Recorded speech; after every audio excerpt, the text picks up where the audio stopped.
तो good morning guys, स्वागत है आपका आज के नए दिन में। और मैं निकल पड़ा हूँ आज राइड पे। आज है थर्सडे 30 अक्टूबर और आज की राइड होने वाली है हमारी हिमाचल धर्मशाला बीर बिलिंग, वर्ल्ड की सेकंड हाईएस्ट पैराग्लाइडिंग होती है वहाँ पे। और हम जा रहे हैं, हम सब लोग वहाँ पे फन करने। और अभी मेरे दोस्त बोल रहे थे कि इंडियन ऑयल का पेट्रोल पंप आएगा, उसके पास मिलना है नरेला। तो मैं एक बार गूगल मैप लगा लेता हूँ, ऐसा ना हो कि मैं ज़्यादा आगे निकल जाऊँ, है ना। तो एक बार लगाता हूँ गूगल मैप और मिलते दोस्तों से, फिर मिलवाते हैं आपको और राइड करते कंटिन्यू। तो राइड स्टार्ट हो चुकी है और नरेला में हम सब मिले थे मीटिंग पॉइंट में।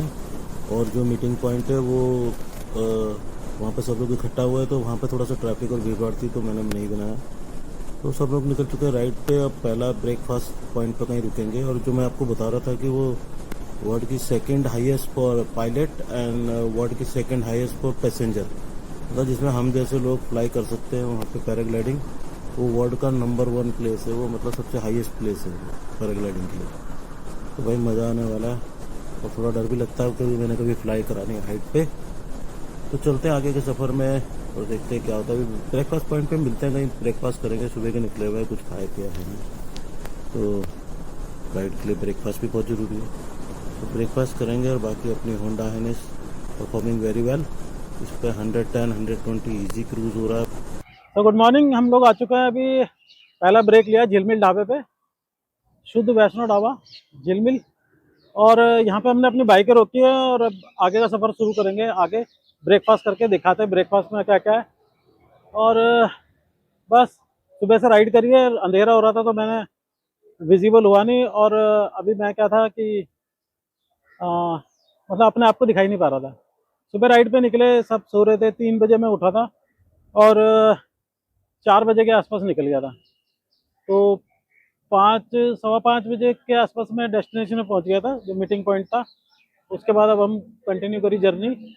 100 किलोमीटर नाप दिया। हम करनाल क्रॉस करा है हमने जस्ट।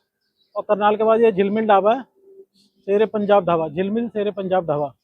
इस पर हम लोग रुके हुए हैं, दिखाता हूँ आपको। ये शेरे पंजाब झिलमिल ढाबा। और ये रोहित भाटिया जी फोन पे बिजी हैं थोड़ा सा। कार में बैठने के बाद ज्यादा ऐसा फील होता है कि यहाँ पे सुट्टे वाले लोग ज्यादा हैं। अब देखते हैं भाई ब्रेकफास्ट में क्या है अपने लिए, और ब्रेकफास्ट करते हैं। ये हमारे शेखर भाई हेलो बोलो। हेलो आदि भाई हाय। नहीं अब आ गया। और वो शेंडी भाई आज शेंडी नहीं लगा रहा, चुपचाप चल रहा है। और कचालू साथ में। पराठे की फोटो बोल दिया राशन पेलते हुए बता रहे यार, पहले नहीं लाया यार। तू ये देख कैमरे में देख। सुन नहीं रहे आप बात।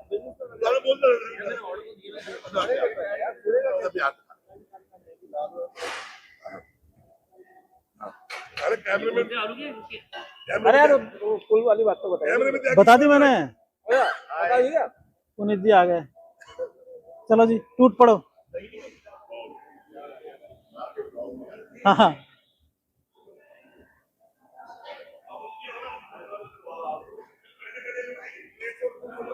जाता मैं। तो ब्रेकफास्ट कर लिया था हमने, एक पराठा खाया, चाय पी, एक पराठा 2 चाय पीने के बाद अब निकल चुके हैं अपने आगे के सफ़र की तरफ। सफ़र रह गया 350 किलोमीटर और एज़ पर गूगल 7 घंटे दिखा रहा है। तो बीच में लंच वंच भी करेंगे तो वही मेरे ख्याल से 7-8 बजे तक पहुंच जाएंगे।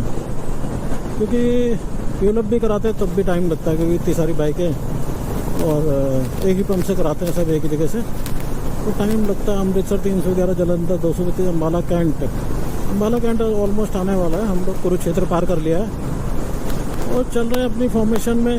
सफ़र थोड़ा लंबा है। बीर बिलिंग हिमाचल ही में जाकर दिखाऊंगा आपको। अच्छी नज़ारे तो जब शुरू होंगे, जब पहाड़ शुरू होंगे। अभी तो बस सफ़र है और मज़ा सफ़र का ही है। तो कंटिन्यू करते हैं अपनी जर्नी और पहुँचते हैं डेस्टिनेशन पे। यह है एक जूस ब्रेक। बत्रा जी ने लिया है यहाँ से जूस। सबको बांटा जा रहा है ना, ये लो। लाओ जी। जो आकाश भाई मैं हूँ अपनी होंडा हाइनेस पे और निकल चुके हैं एक अमेजिंग सफ़र पे। हेलमेट टाइट, ग्लव्स ऑन और दिल फुल एडवेंचर में। वैसे गाइस होंडा की राइडिंग के फील की कुछ बात ही कुछ और है। Smooth gear box, soft exhaust not और लॉन्ग राइड कंफर्ट, मज़ा आ जाता है। आप लोग कौन सी बाइक चलाते हैं कमेंट में ज़रूर बताना, ठीक है। अभी हवा एकदम मस्त चल रही है और अपने को ना स्पीड मेंटेन करके रखनी है और बिना सेफ्टी गियर के भाई बिल्कुल राइडिंग मत करना। ये पैशन के साथ साथ एक रिस्पॉन्सिबिलिटी भी है, तो पैशन के साथ ना रिस्पॉन्सिबिलिटी को भी साथ में रखना। देखो यार, राइडिंग का ना मज़ा यही होता है कि इसके साथ भाई सेफ्टी रखना बहुत ज़रूरी है कि आप गियर पूरे होने चाहिए।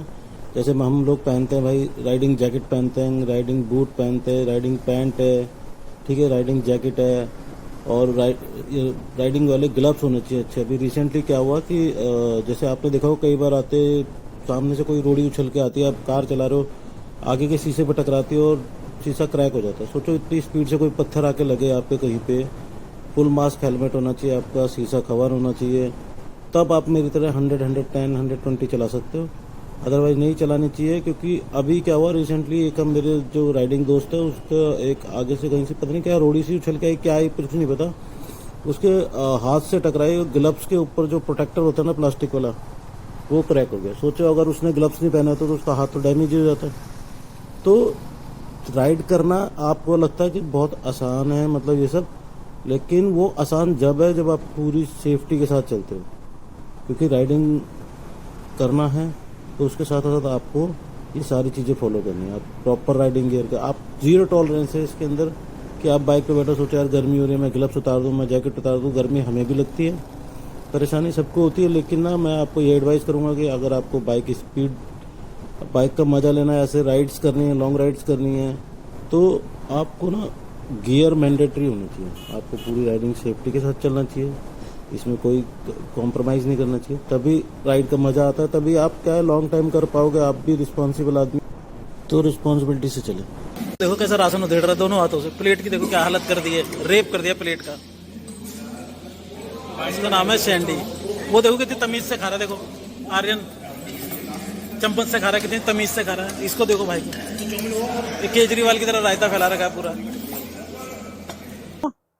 और खाना लंच हो चुका है और अब चलते हैं आगे की तरफ, अपने डेस्टिनेशन की तरफ, हेडिंग टूवर्ड्स धर्मशाला।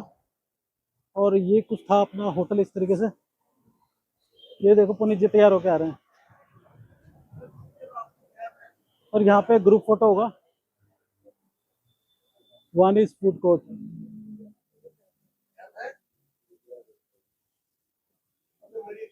और अभी ग्रुप फोटो के बाद चलते हैं आगे के डेस्टिनेशन की तरफ।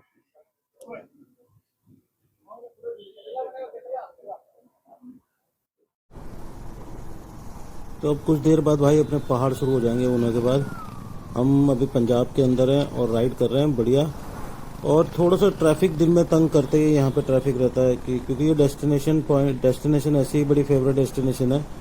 ऑलमोस्ट दुनिया जैसी छुट्टी होती है, जैसे लॉन्ग वीकेंड है कुछ भी है, तो ज़्यादातर उधर को निकल जाते हैं। तो ट्रैफिक तो रहती है फेवरेट डेस्टिनेशन पे। वैसे तो मुझे ना यार ऑफ बीट डेस्टिनेशन पे जाना ज़्यादा पसंद है। मुझे unplanned journey, off beat destination ज़्यादा पसंद है। लेकिन क्योंकि मैं भी मैराकी राइडर्स का एम्बेसडर हूँ और मैराकी की राइड थी, तो क्या है कि हम सब फ्रेंड्स इतने आपस में मिल चुके हैं, मतलब इतने अच्छी बॉन्डिंग है हमारी कि हम एक दूसरे के मारे चले जाते हैं कि चल यार वहाँ पे जाके कुछ पर्सनल बातें हो जाएंगी, मतलब इंजॉयमेंट हो जाएगा थोड़ा सा। तो अदरवाइज जो मेरा जो ट्रिप का जो होता है ना मोटिव, वो होता है कि ऑफ बीट डेस्टिनेशन हो, जहाँ कोई ना जाता हो, भले ही वहाँ कुछ ना दिखे, ऐसा बस नेचर एंजॉय करना हो, लेकिन ऑफ बीट हो, भीड़ भाड़ ना हो, साइलेंट हो, और कोई डेस्टिनेशन डिसाइडेड ना हो। जहाँ दिल करे वहाँ रुको, वहाँ खाओ पियो, वहाँ एंजॉय करो। तो आगे की जर्नी हम ऐसे ही करेंगे प्लान। ये तो साल में एक बार होती है मेरा की ऐसे, मतलब लॉन्ग राइड या 2-3 ही होती है, वो अलग चीज़ है। लेकिन ना अपन अपनी जर्नी अपने तरीके से बिंदास वाली शुरू करेंगे। और अभी बहुत सारा कुछ आने वाला है in future, long long rides लगने वाली है अपनी। और जैसा मेरा प्लान है कि हो सकता है नॉर्थ ईस्ट भी जाया जाए, हो सकता है कि मैं रामेश्वरम की तरफ जाऊं, तो कुछ ना कुछ ऐसे है, प्लान है बहुत कुछ दिमाग में, पर देखते हैं कैसे एग्जीक्यूट कर पाते हैं उसको। बाकी सफ़र का मज़ा आ रहा है। होंडा हाइनेस वेल परफॉर्मिंग, इसमें बैठ के यार थकान नहीं होती, कितने चला लो इसको यार। बाइक भले ही दिखने में सुंदर नहीं है, हम दूसरों की बाइकें देखते हैं ना तो ऐसा लगता है यार ये बाइक बहुत अच्छी है यार, ये वाली होनी चाहिए थी मेरे पास। लेकिन जैसे अभी ना हरजीत पाजी लेके आ रखे हैं KTM 390, और बहुत अच्छा परफॉर्म करती है वो एडवेंचर, जो 2024 में ली थी, नई वाली लॉन्च होने से जस्ट पहले। लेकिन पता है क्या, उसकी भी एक प्रॉब्लम है, उसको आप स्लो नहीं चला सकते, वो उसमें लो एंड टॉर्क अच्छा है ही नहीं, तो वो अब स्पीड में तो अच्छा परफॉर्म करती है। लेकिन अपनी बाइक क्या है, तीसरा गियर डालो, तीसरे में चला लो, 20 से लेकर 80 तक चला लो, चौथे में डाल दो 100 तक चला लो, 120 तक चला लो, पाँचवें में डाल दो, फ्री हो जाती है बाइक, एकदम न्यूट्रल ऐसी चल रही होती है। तो हर चीज़ का अपना अपना मजा। लेकिन ये बाइक ना भले दिखने में इतनी सुंदर ना हो, लेकिन परफॉर्मेंस में सबसे ज़्यादा सुंदर है। बाकी भाई अपनी धीरे धीरे थोड़ी थोड़ी हील शुरू होती जा रही है, और राइड आप देख रहे हो, हमारी लाइनअप देखो, सब एक के पीछे एक है, और बाइक देखो सारी मुड़ेंगी ना, सब एक साथ ऐसे मुड़ेंगी, मुड़ते समय ही दिखती हैं सारी, अदरवाइज सीधे सीधे तो हम एक दूसरे के पीछे रहते हैं फॉर्मेशन में, तो ऐसे देख नहीं पाती। लेकिन मैं आपको बता रहा था, राइड भाई सब सेफ राइड करनी चाहिए, और बाइक अगर अच्छी हो ना तभी आपको मज़ा आता है। अगर आपकी बाइक वाइब्रेशन करती है, ज़्यादा कुछ है, तो आपको ना कॉन्फिडेंस नहीं आता अंदर। इस बाइक में 110 पे भी ना बड़े आराम से, मतलब पता नहीं चलता, आप एक हाथ छोड़ दो, मतलब ऐसे छोड़ना नहीं चाहिए, देखो गलत बात है, लेकिन मतलब कुछ किसी कई बार हो जाता है कि आपको हेलमेट का शीशा ऊपर करना, कुछ करना, ये तो कॉन्फिडेंस ब्रेक नहीं होता कि भाई बाइक स्लो होगी तभी मैं कर पाऊँगा, चलती बाइक में नहीं कर पाऊँगा। बाकी भाई धीरे धीरे नज़ारे शुरू होते जा रहे हैं। वेदर थोड़ा सा पहले से बेटर हो गया, मतलब ठंड तो, गर्मी तो ज़्यादा नहीं लग रही थी, पर थोड़ी बहुत लग रही थी कि भाई राइडिंग जैकेट उतारनी पड़ रही थी। पर अब ऐसा फील हो रहा है कि अब राइडिंग जैकेट उतारने की ज़रूरत नहीं है, और अपना काम राइडिंग जैकेट के साथ कंफर्टेबली चलेगा। और मैं सुबह की तैयारी के हिसाब से अंदर से मैंने एक वो राइडिंग के फुल ग्लव्स, वो फुल साइज़ के वो होते हैं ना, अंदर लाइनर पहना हुआ है, मतलब विंटर लाइनर नहीं, नॉर्मल लाइनर पहना हुआ है। उसके ऊपर मैंने एक मराठी की टी शर्ट डाली और ये जैकेट डाली हुई थी, तो पीछे मुझे गर्मी लग रही थी। खैर सुबह सुबह घर से निकलते से मैं तो ठीक था, बीच में बहुत थोड़ा सा गर्म लग रहा था, ऐसे दिल कर रहा था कि टी शर्ट उतार दूँ, लाइनर को उतार दूँ, लेकिन अब एकदम कंफर्टेबल लग रहा है। तो आगे आगे और थोड़ा सा वेदर ठीक होता जाएगा। बाकी आजकल तो आपको पता है कि मतलब इतना ज़्यादा डिफरेंस रहता नहीं है। आप धर्मशाला जाओ, वहाँ का जो टेम्परेचर है वही दिल्ली का सुबह मॉर्निंग का टेम्परेचर होता है, तो ऐसा कुछ स्पेशल होने नहीं वाला है। बस ये कि वाइब्स अलग है, यहाँ की फीलिंग है, फ्रेश एयर है, अपने यहाँ पॉल्यूशन है दिल्ली में दिवाली के बाद वाला, तो यहाँ फ्रेश एयर मिलेगी, सब कुछ है, शांति है, थोड़ा सुकून मिलेगा। होटल भी जो अपना है वो हमने थोड़ा सा बाहर की तरफ लिया है, मेन धर्मशाला में नहीं लिया है, ताकि थोड़ा सा पीस मिले। अब बिल्कुल ही मेन डेस्टिनेशन के बिल्कुल किसी भी टूरिस्ट डेस्टिनेशन पे चले जाओगे तो वहाँ पर अपना शांति नहीं मिल पाएगी। तो अपना जो है धर्मशाला से करीब 5-7 किलोमीटर दाएं बाएं हैं, जैसा हमारा डिस्कशन हुआ था। बाकी चल के देखते हैं भाई क्या है, वो तो जाके पता चलेगा, अभी से क्या बोलें इसके बारे में। बाकी मज़ा आने वाला है, राइड का मज़ा आ ही रहा है, सॉरी। और आगे धर्मशाला में रुकेंगे, और वहाँ पे कुछ एक्टिविटीज़ हैं जो मैं आपको साथ साथ दिखाता रहूँगा, तो टोटली बहुत फन होने वाला है इस राइड पे। तो भाई अपन पहुँचने वाले हैं, और ये हम कांगड़ा हमारे पास पहुँच गए। और जो कांगड़ा है वो कांगड़ा विलेज हिमाचल में, ये फेमस है फॉर अपने टी बगान्स, यहाँ की चाय बड़ी फेमस है। और पहले इसको ना नगरकोट के नाम से जाना जाता था, फिर बाद में इसका नाम कांगड़ा हो गया। और हिमाचल में काफ़ी पुराना उसमें माना जाता है, ठीक है। और बड़ा छोटे छोटे गांव, सुंदर व्यू, और ये देखो कितनी खुली सड़कें, और रोड इतने बढ़िया बने हुए हैं कि आपको बाइक चलाते समय कुछ सोचने की ज़रूरत नहीं है। कोई भी बाइक हो, गाड़ी हो, आप इजीली आ सकते हो, कोई ऐसा टेरेन नहीं है कि आपको कहीं तंग करेगा, बहुत ज़्यादा डिफ़िकल्ट है या कुछ भी है। ये धर्मशाला डेस्टिनेशन पे पहुंचने के लिए आपको कोई ज़्यादा मेहनत करने की ज़रूरत नहीं है। एकदम खुली हवा, खुले रोड, छोटे छोटे विलेजेस, ये सुंदर सा एटमॉस्फेयर, और जो हाइट है ना वो भी आपको फील नहीं होगी कि सड़कें इतनी अच्छी बनी हुई है कि आपको ये हाइट फील नहीं होने वाली है, ठीक है। ठीक है। और ना मतलब हम कोशिश करेंगे यहाँ पे चाय के बागान में या उधर जाने की तरफ से ना, वहाँ पे भी कभी तो प्लान आ चुके थे करेंगे। अपने होटल में, और ये है रूम, ये है कचालू, ये सैंडी भाई, हम तीनों एक रूम में रहेंगे एक एक्स्ट्रा बेड के साथ। और व्यू वगैरह सुबह दिखाएंगे यहाँ के, है ना। अभी तो मजा नहीं आएगा ना आपको देखने में ना हमें दिखाने में। और ये कुछ इस टाइप से रूम है, एसी जिसकी जरूरत नहीं पड़ने वाली है, शायद पंखे में ही काम चल जाएगा हमारा। और बस एक बाथरूम है इधर। तो बाकी इसके नज़ारे दिखाते हैं आपको सुबह। और अभी देखते हैं डिनर विनर करने जाएंगे तो।